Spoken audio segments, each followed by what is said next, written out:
Welcome back to the Red Mallard Marketing Podcast. This is your co-host, John Welches. With me is Alex Bennett. Good morning, John. We've been on hiatus for a season as we've reflected on the nearly half dozen episodes that we launched and recorded. We have no choice but to counter the narrative that AI can replace all voices by recording ours and hope that AI can then turn the transcript into meaningful thought leadership content. But before it can do that, we have to put our ideas and data into the machine. John, I think everybody is already tired of hearing about AI, and to which I say, get over it. I think it was Hillary Clinton the other day said voters need to just get over it. Well, a statesperson of all regard, get over it, but get into it. Are you ready to get into it, Alex? I'm getting closer. Getting closer. I think last year we were at our EOS meeting, our annual, maybe it was even a year and a half ago, and we wrote AI as under an opportunity and a threat. And now there are multiple AI chat bots. You can make your own chat bot if you want to dump all your IP into a bot and then make one on your website. You can do that. So in my mind, AI has always been a tool for craftsmen to use. We're using it in a variety of ways. Where do you think is the threat to agencies like Red Mallard that we need to address? The threat that I see is the communal sense that AI can solve all of your problems with just a few clicks. It can be the creative professionals. It can be your strategic advisors. It can do everything for you. Anybody who's worked with AI for more than a few minutes understands that what AI spits out the first time you ask it a question is not very useful when you start to dig into it. At first, it looks really good, but if you actually read it, it always has a lot of oddball things that aren't really relevant to your use case. And so I've said this before, and I'll say it again ad nauseum. It's not a writing job, it's an editorial job to take what the AI spits out and turn it into something useful. And very few people are good editors. A lot of folks think of themselves as good editors because they write well or they read a lot, but editing is a very specific skill set. The threat is that step gets missed. And I've had conversations with clients now and then where they say, well, can't I just have the AI do what you're doing for me? And I explain this, and the smart folks get it. But there are people who just say, well, the AI is just promising to replace everybody, so we'll just embrace it and it's going to be fine. Of course, the result of that for them is lots of problems, I think, down the line for their brand, which we can get into. So what would you say? Like, let's turn the microscope onto ourselves first. AI to me is, almost like we need to grow the potato, and then AI is like a Ronco product that is released that can slice, dice, julienne the content that needs to come from the data of our brains, the creativity of the human brain, the human spirit, is still something that AI cannot cultivate or create. It can enhance or curate it, but it's really comes down to people who believe that they have a meaningful objective or a meaningful purpose, and they need to give that purpose words or research and, study and then develop some kind of theory and extrapolate on it. How are people misusing AI to do that right now? I think the number one thing to remember is that if you don't know anything about the subject that you're using the AI to create content around, chances are very good that there are going to be tells in the content for someone who is an expert to immediately recognize that this is not the work of an expert. The thing the AI does well is craft grammatically correct sentences and paragraphs that, at least at the superficial level, are well organized. So if your expectation is that an expert is also a good writer, you might say, okay, well, this is written by an expert because it's well written and it has the right words in it. But as a true expert is reading it, they're going to run across something that makes them go, wait a second, this isn't relevant. Immediately these days, everyone is already attuned to it and they'll say, oh, wait, this is AI content. And in the B2C sector, when you're trying to sell socks on Amazon and you want to create some content that brags about the quality of your socks, you can go to ChatGPT and have something spit out, and now you've got a wonderful paragraph for your Amazon ad. It doesn't really matter if the text that makes some vague claims about the wool of your socks not being quite right, because maybe you don't care. All you want to do is move 10 million units of socks. And very few people are going to have the wherewithal to test the claims about your wool when they get those socks. The B2B context is completely different. I think that if you put out content that's just AI generated with nothing else, you're going to have prospects not just not call you, they're going to walk away and say, that's a bad company. I don't want to deal with them because they're serving up misinformation in the hopes of manipulating me. I think there's probably a very, very low tolerance for that in the B2B world. And I think one of the sectors where we get tasked with writing really high-level content is higher education. And in higher ed, you're dealing with, like in B2B, as you said, you're dealing with, there's a reputation element at stake.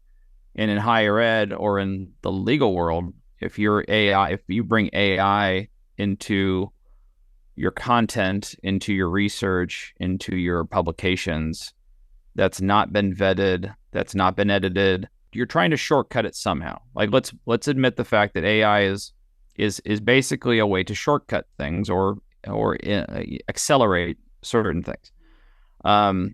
If you are going to do that and you don't, as you've said, thoroughly edit something, and you don't check the sources, you are risking not only just looking like a fool, you are also putting at stake your credibility of yourself, which is looking like a fool, and the institution you represent. Especially if you're a professor who has published research and the research has been published and gotten through the first set of eyes, and then it's being tested in the marketplace, and AI was a contributor to your research, and you are now basically potentially at risk for all the other kinds of scrutinies, because if you had a grant that was funding your research and AI was writing your research with you, there might be what kind of implications would people be subject to if they were just basically purporting falsities or using created sources? Yep. Although part of the AI revolution that's taking place is there's a blossoming of tons of different ones. So when we think about ChatGPT, I've been using Gemini quite a bit as well. They have different brains, so they give you different results. Well, there's a AI called Semantic Scholar that is dedicated to just the academic world. And it has a database of articles, academic papers that it can draw upon. So you can find articles, and when you click on the articles, you can find figures and tables. You can find all kinds of information about it, things where it's been cited, but you can also get a brief explanation of it in plain English that the AI has created. It reads it for you and it tells you what's in the paper. So you don't have to necessarily be a specialist to go and get a summary. And so to me, I think that there is still an essential skill of being able to interview well, ask the right questions, but we're very quickly moving into a world where the writer of those articles is going to be using AI to generate the initial draft and then go through and vet it to make sure that it's accurate and make sure, of course, that the client's brand is there. In an interview, the interviewer's words aren't necessarily the most articulate. When you're speaking, you don't necessarily finish a sentence or you go off on little tangents.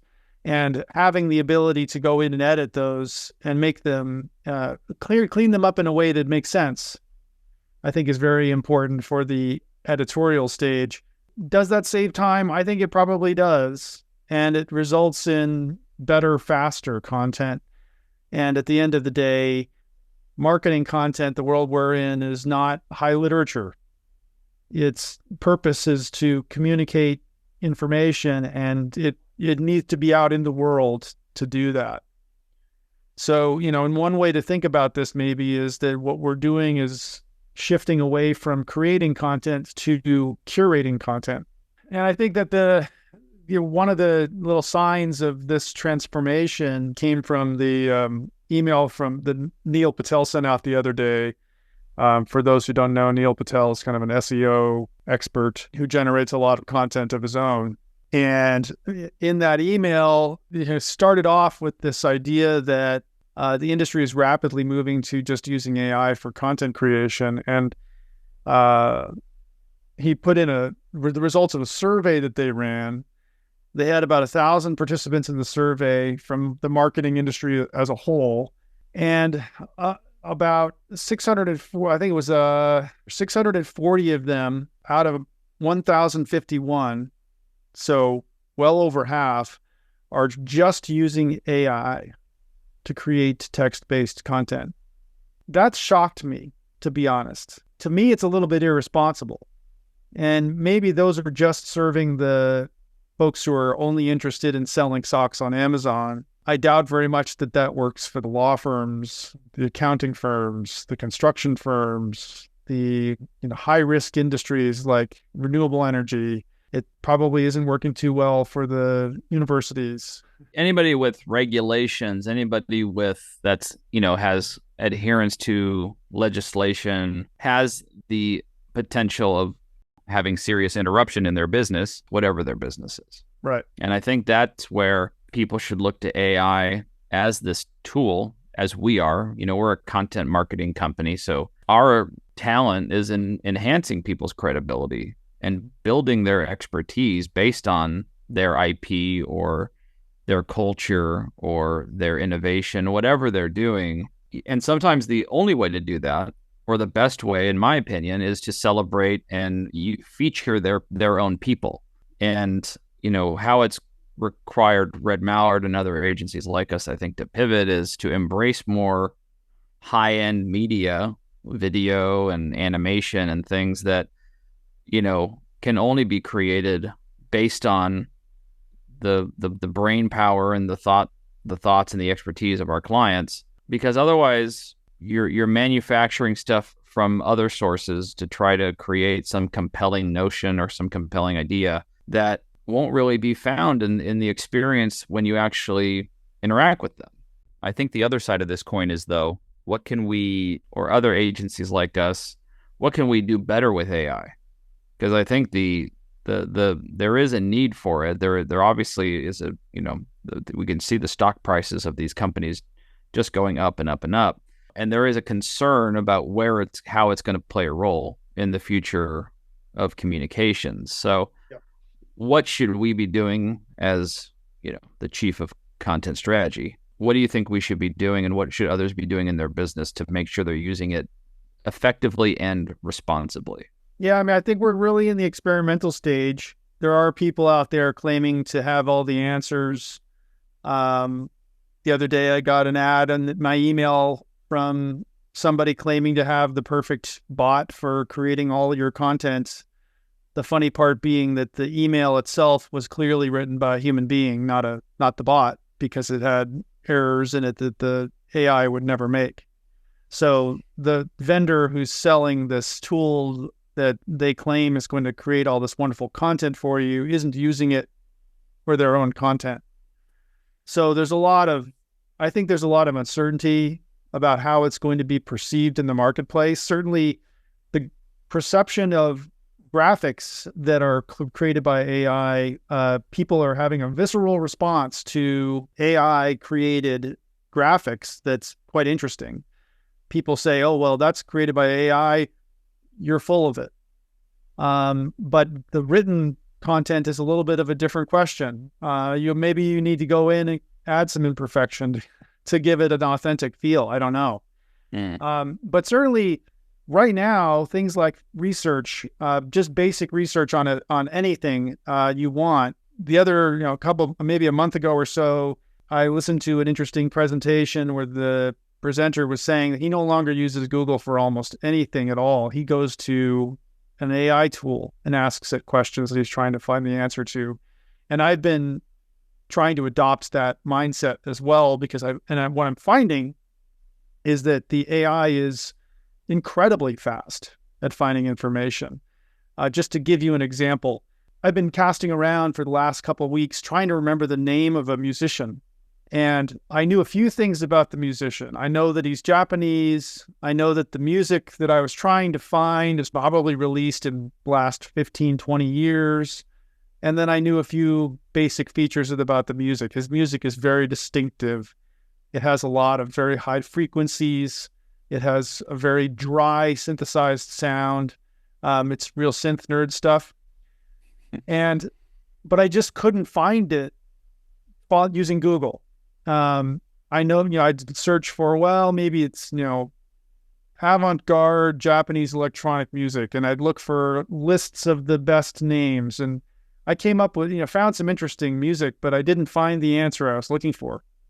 And I thought, oh, well, why don't I try going to Gemini, Google's AI tool? And the reason I went for Gemini and not ChatGPT is Gemini is searching the current live web. So it's taking advantage of Google's search tools, but it's running it through an AI. And I gave it that description, and it asked me a couple questions. It said, are there vocals in the music or not? Is the music rhythmic or not? And I answered those questions, and his was the first name that came up, Ryoji Ikeda. He's very interesting. This is a very exclusive insight into the brain power and magical mind of Alex Bennett. That's right. So it took me, less than 2 minutes to arrive at the answer that I was looking for.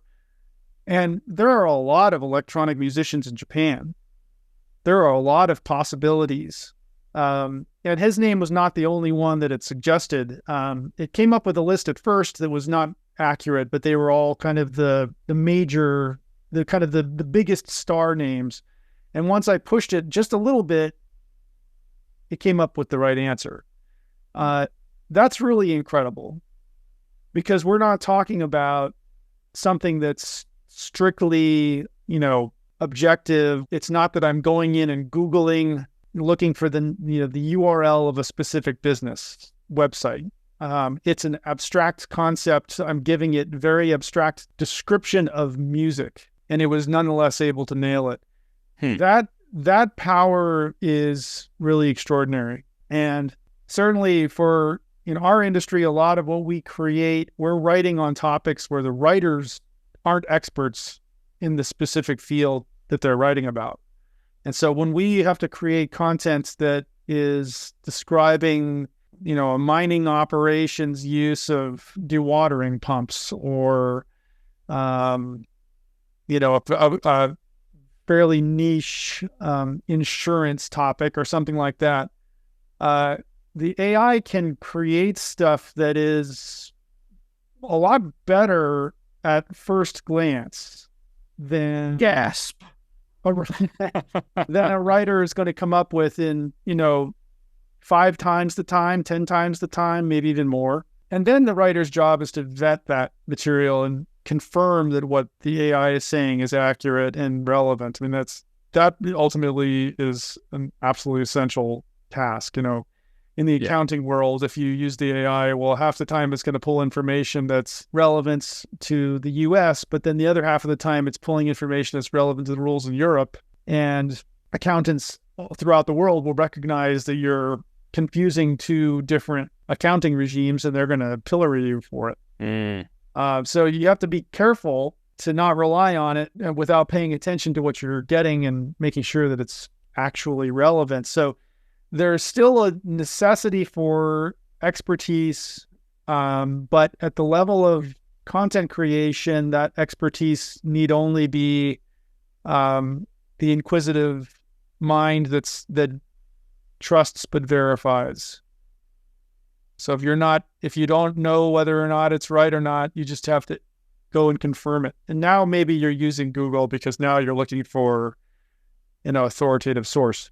Of course, all of this is also going to feed very quickly into what I think is going to be the downfall of search, because you have AI content feeding on AI content in this endless recursion. At some point, it's going to become very difficult to tell what's real and what's simulated, which is going to only enhance the importance of human beings and human relationships and establishing trust and knowing, okay, this is somebody who actually knows what they're doing. They're not just relying on the machine, which has been fed by the machine ad nauseum.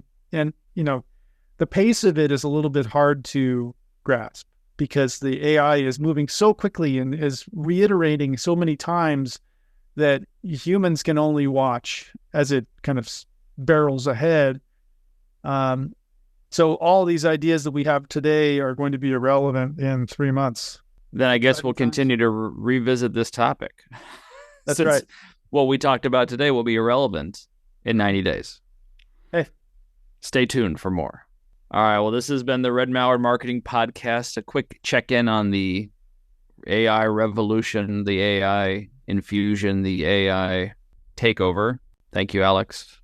See you soon, John.